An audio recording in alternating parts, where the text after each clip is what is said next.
Hello, welcome to another singing video where I try to teach people how to do particular things that that I've worked on and that I can kind of do pretty well. I've had a couple of comments about teaching particular things, particular styles and particular techniques that I use when I sing. I wanted to get into the first thing very quickly. But first of all, don't forget to like and subscribe, and please share with your musical friends if you think they'd be interested. That would be absolutely awesome. So, the humble melisma. So we call it melisma, or we call it run, or we call it a riff, or we call it that funny thing that the singers do to dress up the notes, or as my father used to say when he listened to me listening to Boys to Men, he'd say, just stick to the bloody melody. Or Mariah Carey, he'd say the same thing. Yeah. But he didn't, I think he didn't really mean it. My favorite quote from my father was, instead of saying, the only reason you don't like my music is because you don't understand it, he'd turn around and say to me, Nick, the only reason I don't understand your music is because I don't like it. All in good fun though, all in good fun. Now, so basically what it is a melisma or a riff or a run is when you hear singers going, yeah, yo, yeah,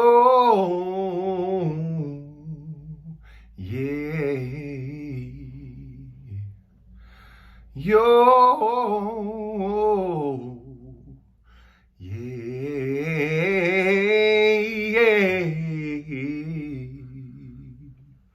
right? So, yeah, it's more than one note sung with one vowel sound. It can even be as small as, and I know, and I know, and I know. So you saw just then what I was doing. I was changing my mouth shape. I would never say that I'm perfect at anything, let alone this, but I definitely know how to practice in order to get it better. I'm not here saying that I'm a perfect singer, perfect singing teacher. None of that stuff. I don't believe in perfection. I think anybody can learn this stuff if they want to. The way that I practice is also based, however, on a basic knowledge of major and minor scales, and also the pentatonic scale, and also the modes. So first of all, getting a knowledge of that stuff definitely will help you in learning riffs and runs. So here's one way that I would suggest, especially if you're a beginner, like beginner to intermediate singer. Here's one way I would suggest to practice the modes, or at least to begin practicing the modes. I'm not talking about advanced Charlie Parker, Miles Davis-esque improvisation. I'm talking about just beginning to practice them, to get them in your head, to learn them like their melodies, so they become earworms, so they stay there. One thing I would definitely do is, and I'll just give you the names of the chords and the scales. So I would start in C major. Okay, so on the piano, you're just playing C, E, G. On the guitar, I think you know what it is. See that? Yeah. Now, I would start going, yeah, which is 1, 2, 3, 4, 5, 4, 3, 2, 1. Okay, then I'd go to D minor, the second chord in that key. Where are we here? I'm sorry, not there. Yeah. So I start in C major. Yeah. D minor. Yeah. E minor. Yeah. right? So what I'm doing in C major, I'm playing the chord, and I'm singing the notes of the scale. 1, 2, 3, 4, 5, 4, 3, 2, 1. Now over D minor, I'm not singing a D minor scale, I'm singing D Dorian. In fact, I'm playing the first 5 notes, so it is D minor. I'll go up to the 6 now. Let's rewind a little, okay? So C major, let's go to the 6. 1, 2, 3, 4, 5, 6, 5, 4, 3, 2, 1. Again. 1, 2, 3, 4, 5, 6, 5, 4, 3, 2, 1. Okay. D minor. 1, 2, 3, 4, 5, 6, 5, 4, 3, 2, 1. So what I sang there was the Dorian 6th. What's the best way to describe that? Well, it's the next note after the 5th in D minor that's actually connected to the C major scale. D natural minor would be D, E, F, G, A, B flat. That would be right, wouldn't it? Yeah, sorry.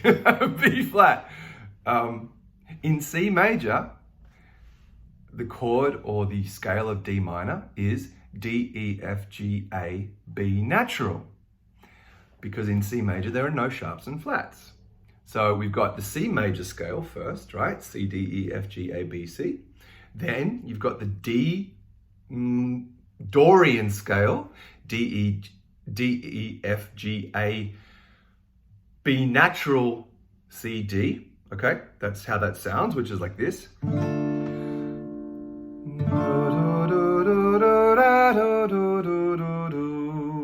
I just went up to the 6. Let me sing the whole scale.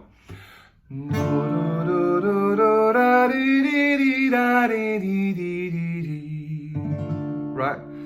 Do. There's our Dorian 6th. 1, 1, Dorian 6, 1. Okay? And in relation to C major, we're not singing 1, 2, 3, 4, 5. Let's find the 2, the second note. 1, 2. Then we start there, which is D. 2, 3, 4, 5, 6, 7, 8, 9. Right? In relation to the C major scale, it's going 2, 3, 4, 5, 6, 7, 8, 9, of course, because we're starting on the D. And the next one will be E Phrygian. It's not E minor because it has a flat 2. Okay? This is suddenly turning into a video about modes, but this is the kind of stuff that I would be practicing. So I don't have to teach you all about modes in this video. That's a whole other video, which I can also do if you want. I'll probably prepare a bit better for it that time if I do that. But this is basically how I would practice singing modes, okay? Yeah, so starting with C. It's called the Ionian mode.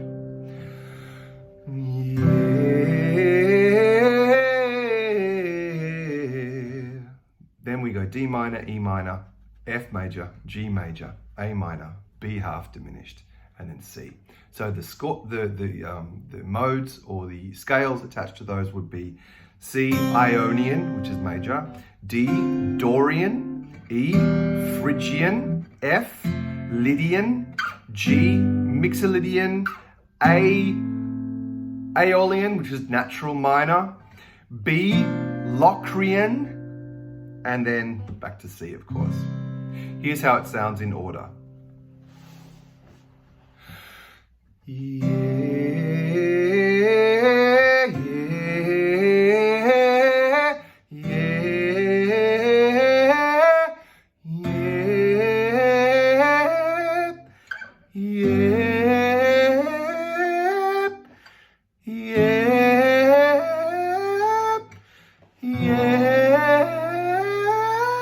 And then, sorry, it's really much too high for me, of course. Terribly organized video, but I hope you enjoy it because you're getting to know like my soul and like I'm not perfect and blah, blah, blah, blah, blah. So that's what I'll be practicing. So going through your modes, either starting from C or starting from whatever note you want to. It's easiest from C. That's the reason that I did it like this, that I'm showing you like this, okay? So I would practice those modes like that, even forwards and backwards, whatever you want. Just the same with the pentatonic scales. I would practice the same way. You don't have to practice from every note, of course. Pentatonic, you can practice from 1 note, 2 notes, 3 notes, no problem. And of course, the major and minor scales, just the simple natural major and minor scales. The reason for this is because that will help your melismas, your riffs, your runs be appropriate. So attached to the key and attached to the chord that you're playing, right? It sounds so much more hip if you're in the key of C and you're singing a melisma over a D minor. It sounds so much more hip to sing that Dorian sixth instead of slipping to a minor sixth. Yeah, I think. Yeah, that's the first thing I would do. The second thing, once you've got that under your belt a little bit and you've been doing that and practicing it, practice them, of course, faster. You can practice them just singing 1, 2, 3, 2, 3, 4. So maybe you, you, you, you, no, you, you, right? Then maybe 4 notes. No,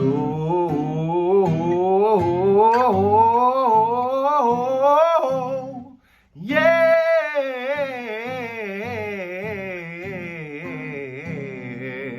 something like that. Okay, you can be creative with it. Yeah, that's basically how I would practice it. The thing is, the more you practice it, the clearer it becomes how you practice it and how well you're going to be able to do it. Things get a lot easier the more often and the more that you do them. What else? What else would I do to practice melisma and to practice riffs and runs? Definitely learn riffs and runs by particular singers, stuff that you really like. Maybe start with, I'll give you a few songs just off the top of my head. Listen to the melismas in, let's say, Stevie Wonder, I Love Having You Around. Janelle Monáe, I think it's called Neon Valley Street. Lauryn Hill, X Factor. What about any number of Boys to Men songs? Maybe something like I Sit Away. That's cool. There's lots of stuff. There's of course lots of stuff to listen to. Tori Kelly, Mariah Carey, Whitney Houston, all that. Learn them. Yeah, really learn how they do them. And practice every single day. That's the other thing. Technique wise, remember it's all coming from your breath. It also really helps if you relax your jaw. Yay! The reason I'm holding my jaw is to have a stronger idea of whether it's relaxed or not. Yay! You can also put your thumb under here. I like to think that if my jaw is relaxed, then this under here, which is your tongue, is also relaxed. If that's all relaxed, then it's more likely that your vocal cords will be relaxed too. Yay! Yay! It's early in the morning, so these aren't sounding very good. But like I said, they won't always sound good. They'll sound better and better and better. Especially in this age of auto-tune, you don't have to compare yourself to that all the time. Just keep trying and do it because you love it and do it because it's fun. Yeah, I hope I answered your question. That's the end of this video. It's a long video, I know, I'm sorry. But I hope I answered your question. Yeah. Don't forget, also you can listen to my record, My Mind It Runs Away, on Spotify, Apple Music, all over the place. Everywhere you can listen to music. It's on YouTube, it's on SoundCloud. You have no excuse. It's an album that I wrote and kind of co-produced. And yeah, it's very close to my heart. So enjoy, and I'll do another video soon about vibrato. That probably won't be so long. Yeah, so